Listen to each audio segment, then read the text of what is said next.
श्री भूषणलाल सुशील ये दुग्ध आयुक्त थे। इन्हें बस्ती और गोरखपुर मंडल का नोडल अधिकारी नियुक्त किया गया है। तीसरे नंबर पर सिरसाय अवस्थी हैं जो विशेष सचिव है। इन्हें झांसी और चित्रकूट मंडल आवंटित किया गया है, ये नोडल अधिकारी है। और इसके बाद श्री देवेंद्र कुमार पांडे विशेष सचिव है। इन्हें विंध्याचल और प्रयागराज महत्वपूर्ण मंडल दिए गए हैं। आगे श्री राम साहब विशेष सचिव हैं, ये दुग्ध विकास विभाग के हैं। इन्हें मेरठ और सहारनपुर दिया गया है। आगे डॉक्टर नीरज गुप्ता मुख्य कार्यकारी अधिकारी, इनको बरेली और मुरादाबाद मंडल दिया गया है नोडल अधिकारी के रूप में।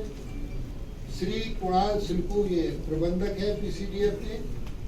इन्हें आगरा और अलीगढ़ नोडल अधिकारी बनाया गया है।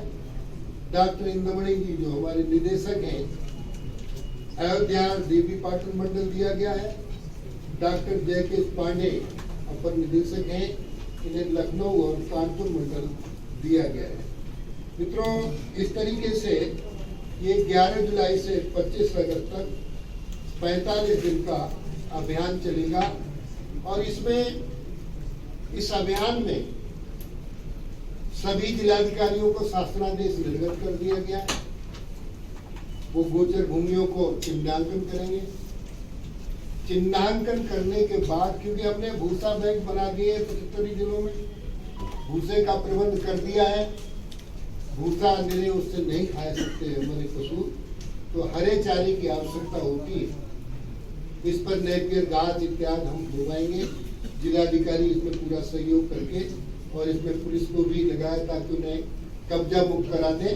तो ये 45 दिन के अंदर, क्योंकि अभी बरसात का समय, चारा लग जाएगा तो पूरे साल के लिए नेपियर घास जो उग जाएगी तो हरे चारे की कोई कमी नहीं रहेगी। इस तरीके से हमारी जो देसी गाय, समस्या ये है कि पशुपालक दूध देने के बाद गाय को छोड़ देता है, क्योंकि देसी गाय दूध कम देती है। लेकिन आपके माध्यम से प्रदेश की जनता को हम अवगत कराना चाहते हैं, देसी गाय का दूध अमृत है। यदि किसी परिवार को 1 लीटर ही देसी गाय का दूध मिल जाए तो मानो अमृत मिल गया। तो देसी गाय की नस्ल में सुधार करने के लिए हम देसी गाय में, देश की जीडीपी नापने का पैमाना खेती है। खेती प्रभावित होती है तो जीडीपी प्रभावित होती है। खेती और पशु दोनों का अभिन्न संबंध है। पशु है तो खेती है और खेती है तो पशु है। इसलिए माननीय मुख्यमंत्री योगी आदित्यनाथ जी की प्राथमिकताओं में पशुपालन और दुग्ध विकास बहुत प्रमुखता पर है। वैसे भी हमारी भारतीय अर्थव्यवस्था गाय पर आधारित रही है। पहले गांव में 4 बातें बहुत आवश्यक रूप से हुआ करती थी। नंबर 1 गौशाला, नंबर 2 पाठशाला, नंबर 3 व्यायामशाला और नंबर 4 यज्ञशाला। वैसे तो हमने अपना प्रेस नोट दे दिया, सारी चीजें हैं। इसको हम थोड़ा चारों बातों को नटशेल में आपसे शेयर करना चाहेंगे। गौशाला माने आर्थिक व्यवस्था। गाय से ही हमारी आर्थिक समृद्धि, संपन्नता और एकरूपता का पैमाना हुआ करता था। हमारी आर्थिक समृद्धि का आधार गाय हुआ करती थी। पाठशाला का मतलब ज्ञान, सभ्यता, संस्कृति आदि का विज्ञान शिक्षा से होता था, जो पहले प्राचीन परंपरा में महत्वपूर्ण रहती थी। नंबर 2 पर, नंबर 3 पर व्यायामशाला, यानी शरीर गाय का दूध पीकर बलिष्ठ रहे, ठीक रहे, रोग निरोग जानकारी में देना चाहिए। कनाडा हमारे देश से देसी गाय मांग के ले गया। मैं देखने गया था वहां गौशाला को। 60 लीटर दूध गाय दे रही है। दूध में उत्पादन में वृद्धि हुई, गुणवत्ता बढ़ी है। ब्राजील गिरी गाय ले गया। हमारी गाय 10 लीटर दूध देती थी, वहां 60 लीटर दूध दे रही है। तो ठीक इसी तरीके से हम बरेली में भी ब्राजील के लोग आकर विभिन्न प्रत्यारोपण करेंगे देसी गायों में। हम इसको एक नया प्रतिष्ठान के रूप में IVRI के सहयोग से इस काम को हम बरेली में भी करने का काम कर रहे हैं। तो ये 75 ही दिनों में संक्रामक रोग और रोग निदान रहे तो हमारे वेटरनरी यूनिट मोबाइल भारत सरकार ने दिए। 75 जिलों में एक डॉक्टर, एक कंपाउंडर ये संचालित है। 1962 नंबर डायल करेगा पशुपालक, तो उसके दरवाजे पर ये रोग निदान व्हीकल पहुंचता है। दरवाजे पर ही हम इलाज कर रहे हैं। और इसमें हम एक और नई योजना भी लाए, नंद बाबा मिशन योजना, क्योंकि दूध की आवश्यकता है।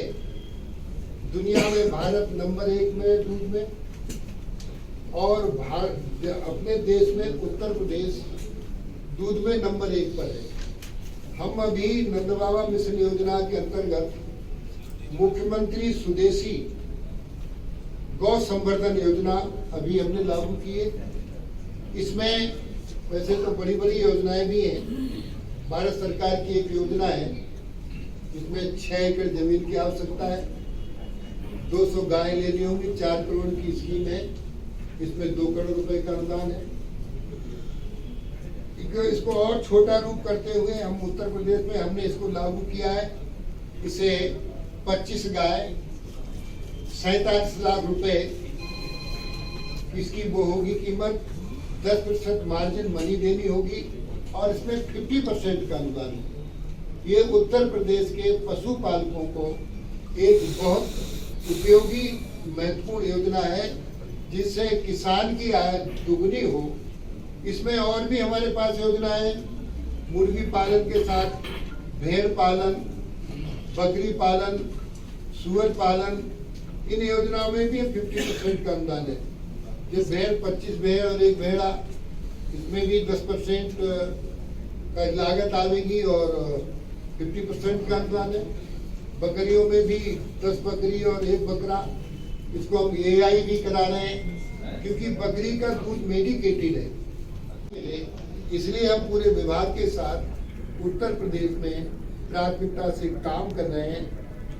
तो इस अभी हमने सारे अधिकारी मनोयोग से काम में जुटे हैं। जो अधिकारी अच्छा काम करता है उसकी प्रशंसा होती है, जो काम ठीक नहीं करते उन्हें पनिश भी किया जाता है। अधिकारियों की उपस्थिति 100% रहे। हमने एक मोबाइल ऐप निर्धारित किया है, जिसमें 100 मीटर की दूरी पर उसकी उपस्थिति दर्ज हो जाएगी। तो इस तरीके से ये सब कार्य किए हैं। प्रेस नोट में खास चीजें हैं, उन्हें देख लेना। लेकिन आपसे भी हम एक सहयोग की अपील करते हैं।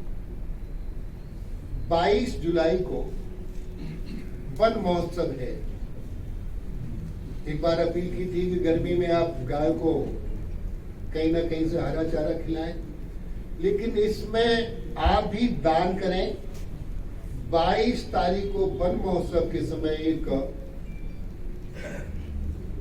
गाय वृक्ष, गौ वृक्ष, इन गौ वृक्षों में 5 वृक्ष आते हैं, पीपल, पाकड़, बरगद, गूलड़ और जामुन। आप सब लोग किसी न किसी गौशाला में जाकर एक वृक्ष लगा देंगे तो गौ माता का आपको कृपा मिलेगी, आशीर्वाद मिलेगी। और ये वृक्ष जब लगावे तो ट्री गार्ड के साथ लगावे, अपना नाम लिखें और गौ गौ वृक्ष करके उसको लिखेंगे तो मैं समझूंगा आपने मेरी अपील स्वीकार की। कभी फिर मिलेंगे तो हम पूछेंगे जब आप मुझसे पूछते हैं तो मुझे भी हक है आपसे पूछने का मित्र कि आप लोगों में से किस किस ने गौ माता का सहयोग किया कि ये जो मैंने वृक्ष बताए हैं आपको, ये सब फलदार हैं और ये सब मेडिकेटेड वृक्ष हैं, इनका और सब छायादार वृक्ष हैं। किसी गौशाला में आप, क्योंकि गाय अभी हम जैसा व्यवस्था करना चाहते हैं, अभी उतनी बढ़िया व्यवस्था नहीं है। इसकी अच्छी व्यवस्था के लिए अभी 1 करोड़ 20 लाख रुपए का हम गौ आश्रय स्थल बनाते थे। अब इसकी कीमत हमने 1 करोड़ 60 लाख कर दी है। इसको भी हम आवश्यकता अनुसार बना रहे हैं। तो आज के इस अवसर पर मुझे आपसे इतना ही अनुरोध करना था कि आप सब, क्योंकि पशु विभाग में आपका सहयोग मिले, क्योंकि बहुत दिनों से आपसे बातचीत भी नहीं हुई, बोलने को तो सब बोलते ही रहते थे। इस नाते से आपको मैंने आमंत्रित किया था। आप सब अच्छी संख्या में आए। आप सबको विभाग की ओर से बहुत बहुत धन्यवाद।